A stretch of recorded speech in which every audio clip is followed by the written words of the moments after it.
नमस्कार साथियों, माता पिता गुरुजन को नमन करते हुए आज की इस वीडियो सत्र को शुरू कर रहे हैं। यूजुअली आज हम लोग जो जिस विषय पे चर्चा करेंगे वो है ट्यूबरकुलोसिस यानी टीबी।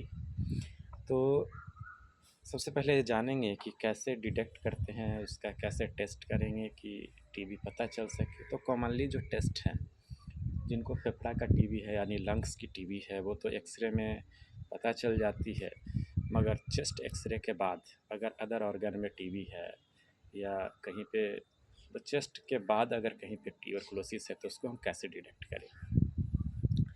तो उसके लिए हम लोग जो टेस्ट करते हैं वो एक तो है कफ का जो टेस्ट करेंगे। एक पहला है कन्फर्मेटरी के लिए एक्सरे, चेस्ट एक्सरे देखेंगे। दूसरा हम लोग उसमें आजकल माइक्रोस्कोपिक टेस्ट के अंदर में उसमें माइक्रोस्कोप से हम उसकी बैक्टीरिया को देखते हैं, जो माइकोबैक्टीरियम ट्यूबरकुलोसिस जो इस बैक्टीरिया के लिए जिम्मेवार बैक्टीरिया हैं। तीसरा जो हम लोग देखते हैं, अगर माइक्रोस्कोपिक में भी कन्फर्मेटरी नहीं होती है और उनको लंबी दिनों से खांसी रहती है, तो वैसे कंडीशन में उससे भी एडवांस आजकल एक टेस्ट आई है जिसका नाम है टीबी ट्रू नाट। और अगर उसमें क्लियरेंस हुआ तो ठीक है, और अगर एडवांस स्टेजेस का टीबी है तो उसमें एमडीआर जिसको बोलते हैं मल्टीपल ड्रग रेजिस्टेंस, तो सीबी नट में एक मशीन है जिससे हम लोग डिटेक्ट कर पाते हैं। फिर उसके बाद यदि अदर ऑर्गन की टीबी है तो फिर कैसे हम लोग देखेंगे, तो उसके लिए आजकल एक टेस्ट है जिसका नाम है टीबी गोल्ड। ये इंटरफेरॉन जो है गामा रेज का जो है ना, इंटरफेरॉन गामा का ये है जो कि वाइट ब्लड सेल के रिलीज़ करता है।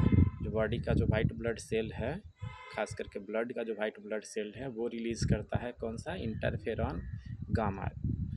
तो इस टीबी गोल्ड में ये हम लोग देखते हैं। फिर उसके बाद ईएसआर उनका इंक्रीज़ मिलेगा। दूसरा टेस्ट है जो कि ईएसआर इंक्रीज़ मिलेगा। तीसरा जो टेस्ट है पीसीआर देखते हैं, जिसमें पॉलीमेरेज चेन रिएक्शन यानी जीन म्यूटेशन देखते हैं। यानी कि कभी कभी देखते हैं कि दादा परदादा से किसी बच्चे में ट्यूबरकुलोसिस ग्रोथ किया, तो वैसे कंडीशन में हम लोग पॉलीमेरेज चेन को देखते हैं। फिर उसके बाद अगर इन सब में नहीं आई, फिर भी इन्फेक्शन है, तो हम लोग ब्लड कल्चर भी देखते हैं।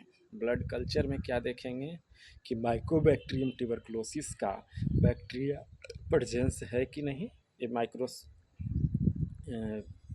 फाइनलाइज कल्चर मीडियम में लगाने के बाद इसको माइक्रोस्कोप में हम लोग देखते हैं, विजुअलाइज करते हैं।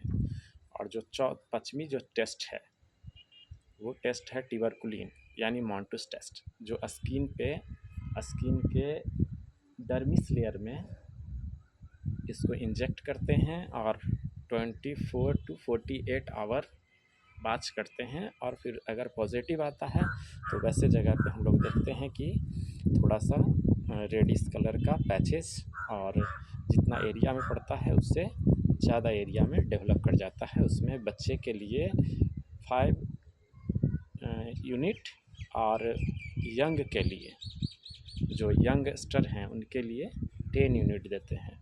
और मार्क कर देते हैं एरिया को कि जितना मार्क करते हैं उससे अगर एबव जो है रिएक्शन दिखता है, इट मीन्स समझते हैं कि ट्यूबरकुलोसिस है।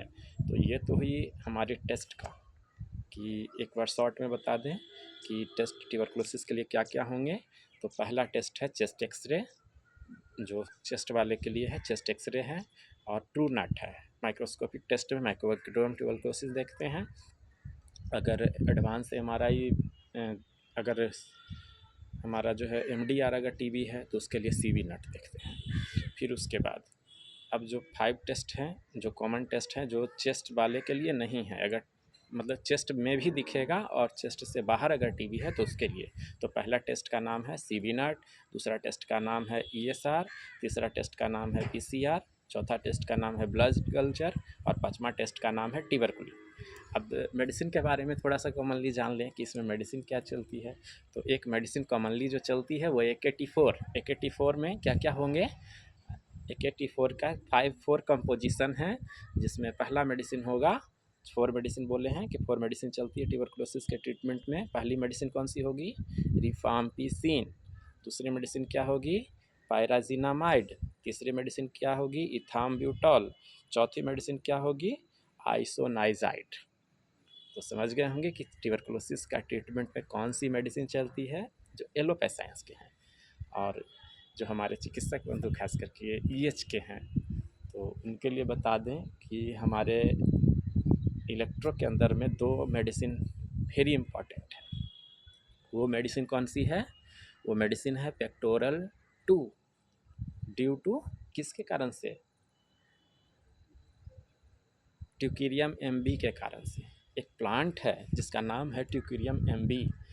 काफ़ी प्राचीन कालों से इवन एचलीज लोग भी इस ट्यूकेरियम MB का इस्तेमाल किया करते थे। एक प्लांट का नाम है जो कि पेक्टोरल 2 के अंदर मौजूद है। और दूसरी जो मेडिसिन है वो कैंसरेसो 17। ये 2 मेडिसिन मेन मेडिसिन है। बाकी सब्साइडरी जो मेडिसिन, सपोर्टिव जो मेडिसिन लेकर के हमारे चिकित्सक बंधु चलना चाहते हैं, उनसे भी ठीक होती है। तो बिल्कुल नेचुरोपैथ से अगर ठीक होना चाहते हैं मतलब ट्यूबरकुलोसिस के लिए, तो आपके पास बेहतर ऑप्शन है। बाकी साथियों, अगर आप एलोपैथ में जाना चाहते हैं तो ये भी मेडिसिन अच्छी है और ठीक होते हैं लोग। बाकी आपकी इच्छा। इस वीडियो को ज़्यादा से ज़्यादा शेयर, सब्सक्राइब एंड लाइक करें, ताकि जो स्टडी करने वाले बंधु हैं या फिर जो लोग ट्यूबरकुलोसिस से सफ़र कर रहे हैं वो घबराएं नहीं, ट्रीटमेंट में जाएं, इलाज पूर्णतः ठीक होती है। धन्यवाद साथी, थैंक यू।